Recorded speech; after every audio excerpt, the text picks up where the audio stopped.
پچھلے حصے میں ہم نے محبت کی نشانیاں سمجھی. کب بات کرتے ہیں اس محبت کو مضبوط کرنے کی، کیونکہ محبت کی سب سے خوبصورت بات یہ ہے کہ اسے بڑھایا بھی جا سکتا ہے. چلیے شروع کرتے ہیں.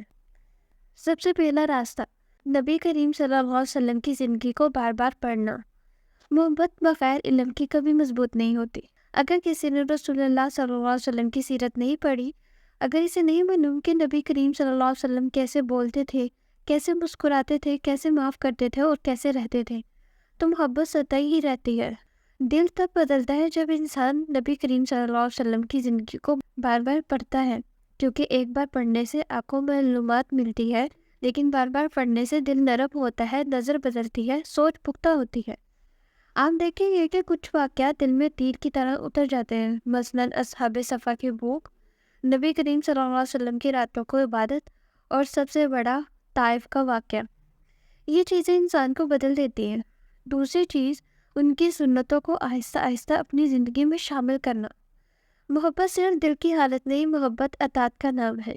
بہت سے لوگ چاہتے تو ہے کہ وہ نبی کریم صلی اللہ علیہ وسلم سے سچی محبت کریں، مگر سنتوں کو اپنانے میں بھاری محسوس کرتے ہیں. یہ اس لیے ہوتا ہے کہ وہ سب کچھ ایک ساتھ کرنے کی کوشش کرتے ہیں. دل کو مضبوط کرنے کا صحیح طریقہ یہ ہے کہ ایک وقت میں ایک سنت زندہ رکھیں. مطلب پہلے سلام عام کریں، پھر کھانے کی سنتیں اپنائیں، پھر مسکراہٹ کو صدقہ بنائیں اور پھر فجر کی سنتیں مضبوط کریں.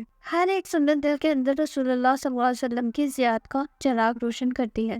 آپ جتنی سنتوں کو اپنی زندگی کا حصہ بنائیں گے، دل اتنا ہی قریب ہوتا جائے گا. تیسری چیز، نبی کریم صلی اللہ علیہ وسلم کا ذکر اور درود پاک کی پابندی. دل کے زنگ کو صاف کرنا ہے تو درود سب سے نرم کپڑا ہے. جو دل روزانہ درود پڑھتا ہے وہ محبت سے خالی رہ ہی نہیں سکتا. درود پڑھنے سے صرف ثواب نہیں ملتا، دل کے اندر ایک عجیب سی روشنی پیدا ہوتی ہے، ایک ٹھنڈک، ایک سکون. محبت کو بڑھانے کا سب سے آسان عمل یہی ہے، کسی بھی وقت چلتے پھرتے آسان آواز میں درود پڑھتے رہیں. درود دل میں وہ قربت پیدا کرتا ہے جو شاید کوئی اور ہی عمل کرتا ہو. چوتھی چیز، وہ کام چھوڑنا جو نبی کریم صلی اللہ علیہ وسلم کو پسند نہیں. یہ حصہ تھوڑا کڑوا ہے، مگر محبت کا سچا امتحان یہی ہوتا ہے. اگر دل میں سچی محبت پیدا کرنی ہے تو کچھ چیزوں کو چھوڑنا بھی پڑے گا. جھوٹ، غیبت، گالیاں، بے حیائی، دل دکھانا اور غرور، یہ وہ چیزیں ہیں جنہیں نبی کریم صلی اللہ علیہ وسلم نے سخت ناپسند فرمائی. جب انسان کسی سے محبت کرتا ہے تو وہ اس کی ناپسند چیزوں سے دور بھی ہوتا ہے. آپ ان چیزوں کو آہستہ آہستہ چھوڑنا شروع کریں تو دل کے اندر ایک ایسی صفائی پیدا ہوگی جس میں محبت خود بخود بڑھنے لگتی ہے. پانچویں چیز، نبی کریم صلی اللہ علیہ وسلم کے غم کو اپنا غم بنانا.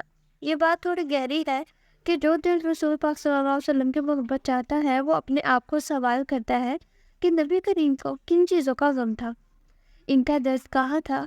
پھر وہ دیکھتا ہے کہ نبی کریم صلی اللہ علیہ وسلم کو سب سے زیادہ دکھ کس چیز کا ہوتا تھا. انسانوں کی گمراہی، لوگوں کا اللہ سے دور ہونا، امت کا بڑھ جانا.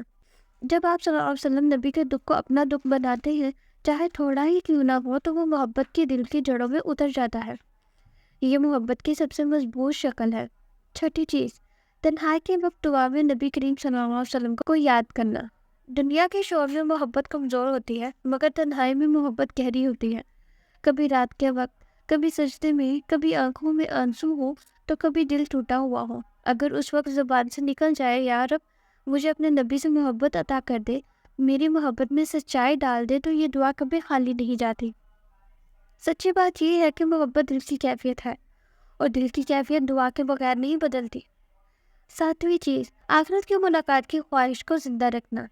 محبت صرف دنیا تک محدود نہیں رہتی. جو دل نبی کریم صلی اللہ علیہ وسلم کی محبت چاہتا ہے وہ آخرت میں ان کے قریب ہونا چاہتا ہے. یہ خواہش جتنی بڑھتی ہے، محبت پہ اتنی ہی بڑھتی ہے. کبھی کبھی خود سے سوال کریں کہ میں کس کے ساتھ اٹھنا چاہتا ہوں، مجھے قیامت میں کس کے ساتھ رہنے کی امید ہے. یہ سوال دل کو نرم کرتے ہیں اور محبت میں جان ڈال دیتے ہیں. محبت رسول صلی اللہ علیہ وسلم کو مضبوط کرنا ایک سفر ہے، اور یہ سفر ہر اس دل کے لیے ہے جو بدلنا چاہتا ہے، جو سچ میں قربت چاہتا ہے، جو چاہتا ہے کہ اس کی زندگی میں روشنی آئے. بس یہ یاد رکھے، جتنا وقت تم ان کی یاد میں گزارو گی، اتنا ہی تمہارا دل ان کے قریب ہوتا جائے گا. اور یہ تو صرف ایک حصہ ہے. اگلی ویڈیو میں ہم اس کا موضوع سب سے اہم پہلو سمجھیں گے کہ کون سی غلطیاں انسان کو آہستہ آہستہ رسول پاک صلی اللہ علیہ وسلم کی محبت سے دور کر دیتی ہے. یہ حصہ زیادہ تکلیف دہ بھی ہے اور ضروری بھی. نیکسٹ ہم اسی کے بارے میں بات کریں گے۔ دعا ہے کہ اللہ ہمارے دلوں کو اپنے ذکر کے لیے جھکا دے، اپنی اطاعت کے لیے تیار کر دے اور اپنے شکر کے لیے کھول دے، اور ہمیں دنیا اور آخرت کی بھلائی عطا فرما دے اور ہمیں آخرت کے عذاب سے بچا دے۔ آمین یا رب العالمین۔